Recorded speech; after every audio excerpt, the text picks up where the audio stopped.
नमस्कार, मैं ट्विंकल दीक्षित। आप देख रहे हैं इंडिया राइज टीवी। आइए नजर डालते हैं आज की कुछ खास खबरों पर। 27 फरवरी 1931 को महान क्रांतिकारी चंद्रशेखर आजाद जी ने देश की आजादी के लिए अपने प्राणों का बलिदान कर दिया था। सुमित कटियार ने कार्यकर्ताओं को संबोधित करते हुए बताया कि चंद्रशेखर आजाद जी इलाहाबाद के अंदर आनंद भवन में जवाहरलाल नेहरू से मिले और उन्होंने नेहरू से कहा कि गांधी जी से मिलकर सरदार भगत सिंह की फांसी को रोके। नेहरू द्वारा किसी भी सहयोग से इंकार करने पर वह वहां से गुस्से में निकलकर इलाहाबाद स्थित कंपनी बाग अल्फ्रेड पार्क में बैठकर अपने साथी का इंतजार करने लगे। यह बात सिर्फ नेहरू को पता थी कि आजाद कहां पर है।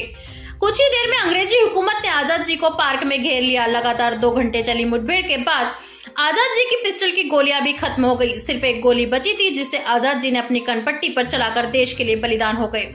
बात यह है कि अंग्रेज सरकार ने भी बाद में बताया कि आजाद जी के लिए एक बहुत बड़े कांग्रेसी नेता का फोन आया था। हमें यकीन के साथ कह सकते हैं कि आजाद जी की मुखबिरी नेहरू ने ही की थी। हमारी भारत सरकार से मांग है कि अब चंद्रशेखर आजाद, सरदार भगत सिंह और उनके साथियों के इतिहास की सच्चाई को ईमानदारी से सार्वजनिक किया जाए ताकि देश के युवाओं को उनसे बहुत कुछ सीखने को मिलेगा। क्योंकि लाला लाजपत राय को जिस क्रूरता के साथ अंग्रेजी हुकूमत ने मारा था, उनकी हत्या का बदला लेकर आजाद जी ने अंग्रेजों को सीधी चुनौती दी थी, जिसकी वजह से वह अंग्रेजी हुकूमत की आंखों की किरकिरी बने हुए थे। उपस्थित लोगों में महानगर अध्यक्ष नितिन गोस्वामी, भाजपा अनुसूचित मोर्चा मीडिया प्रभारी अर्जुन गिर्ज, कार्तिक चौहान, राजपाल प्रजापति, ML वर्मा, शक्ति सिंह, वीरेंद्र वाहरन, चौधरी रतन बाबू, मुकेश सोनी, सुरेंद्र सिंह, निशु शर्मा, राहुल वर्मा, रणक कुमार, सुमित कुमार, संतोष कुमार, ब्रजमोहन, गणेश, हरी शर्मा सहित दर्जनों कार्यकर्ता उपस्थित थे। आगरा इंडिया राइज टीवी से सलामुद्दीन अब्बासी की रिपोर्ट। अब इसमें उनके ऊपर क्या दबाव है ये वो योगी जी ही बेहतर बता पाएंगे, लेकिन वह एक मट के महंत हैं, गोरख चपीटाधीश्वर हैं और उन्होंने कई बार कहा है कि मैं हिंदू हूँ। स्वामी विवेकानंद ने भी कहा था कि गर्व से कहो हम हिंदू हैं। तो उस मंत्र को आज पूरी तरह से सचार करने की ज़रूरत है, साक्षात करने की ज़रूरत है, क्योंकि अपराधी किसी भी जाति धर्म का हो उसके अंदर भय उत्पन्न होना चाहिए। आप बड़े बड़े अपराधियों को जेल में डालेंगे, लेकिन अगर छोटे छोटे अपराधियों को छोड़ देंगे तो ये ही आगे जा कर के बड़े हो जाएंगे। इससे पहले जो बड़े हों इनको तुरंत पुलिस को चाहिए, सरकार को चाहिए कि इनका इंतजाम करें और जहां इनकी सही जगह है वहां इनको ज़मीन के अंदर घुसा दी।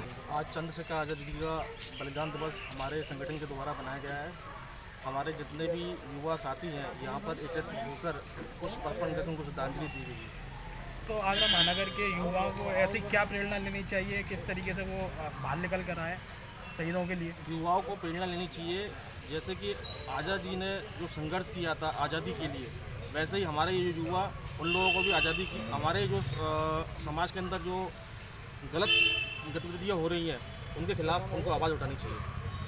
अंतर्राष्ट्रीय हिंदू महासंघ भारत के नेतृत्व में आगरा महानगर के अंदर चंद्रशेखर आज़ाद जी का बलिदान दिवस यहाँ पर शहीद स्मारक पर सभी हिंदूवादी नेताओं ने बनाया है।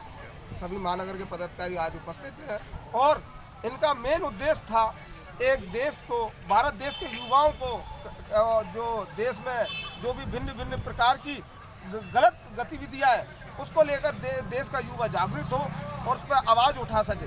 क्योंकि चंद्रशेखर आज़ाद जी का बलिदान दिवस कोई ऐसा बलिदान दिवस नहीं है, बलिदान वो देश के लिए, भारत देश के लिए हुए। जब उन्होंने देखा कि देश के अंदर जब अंग्रेजी शासन था, अंग्रेजी हुकूमत थी, उनसे लड़ने का उन्होंने ताकत में काम किया और ऐसे वो जागरूक थे कि उन्होंने चंद्रशेखर आज़ाद, भगत सिंह, राजगुरु जैसे युवाओं को तैयार किया और इस देश में देश को आज़ादी का जो सपने देखा था सिर्फ चंद्रशेखर आज़ाद जी ने देखा था। जब भी उनका नाम आज़ाद था, जब भी आज़ाद हिंद फौज उन्होंने बनाई थी और वो अल्फ्रेड पार्क में गए थे किसी से वार्तालाप करने, अपने साथी के साथ वार्तालाप कर रहे थे, वहाँ पर ही उनको घेर लिया गया और अंग्रेजों ने जब उनकी मृत्यु के लिए फायरिंग करी थी तो आज़ाद जो चंद्रशेखर आज़ाद जी ने फायरिंग पहले की थी और फायरिंग कर जब उनको मारने की जब लाज पाई थी, जब उनकी हत्या होने जा रही थी, उससे पहले ही वो अंग्रेजों के हाथ मरना नहीं चाहते थे। आज के दिन 27 फरवरी 1931 को चंद्रशेखर आज़ाद आनंद भवन में जवाहरलाल नेहरू से मिलने के लिए गए और वह चाहते थे कि भगत सिंह की फांसी को रोक दिया जाए। भगत सिंह की फांसी को रुकवाने के लिए जवाहरलाल नेहरू से उनकी काफ़ी तीखी नोक-झोंक हुई और उस नोक-झोंक के बाद वह गुस्से से अल्फ्रेड पार्क इलाहाबाद के अंदर है, जिसे आज कंपनी बाग कहा जाता है, वहाँ जाकर के वह अपने किसी मित्र का इंतजार कर रहे थे। इस बात को मात्र जवाहरलाल नेहरू को ही मालूम था कि चंद्रशेखर आज़ाद आनंद भवन से निकलने के बाद में कहाँ गए हैं, और कुछ ही देर में अंग्रेजी हुकूमत ने, पुलिस ने उनको घेर लिया। मेरा कहना ये है कि आज सरकारें बदली हैं, क्योंकि जिन्होंने देश के लिए, आज़ादी के लिए एक चांटा नहीं खाया, वह इस देश का चाचा बन गया। जिसने चरखा चलाया वो इस देश का बाप बना दिया। तो मेरा कहना ये है कि चंद्रशेखर आज़ाद का, सरदार भगत सिंह का, राम प्रसाद बिस्मिल का, अशफाक उल्लाह खां का, इन सब का इतिहास जो दबाया गया है इन लोगों के द्वारा, वह सच्चाई के साथ सार्वजनिक किया जाए, जिससे भारत के नौजवानों को उनसे कुछ प्रेरणा मिले। 2 घंटे तक उस कंपनी बाग के अंदर चंद्रशेखर आज़ाद का पुलिस से मुठभेड़ हुई और उसके बाद आज़ाद इस देश के लिए बलिदान हो गए और आज तक उनको शहीद का दर्जा नहीं दिया गया है।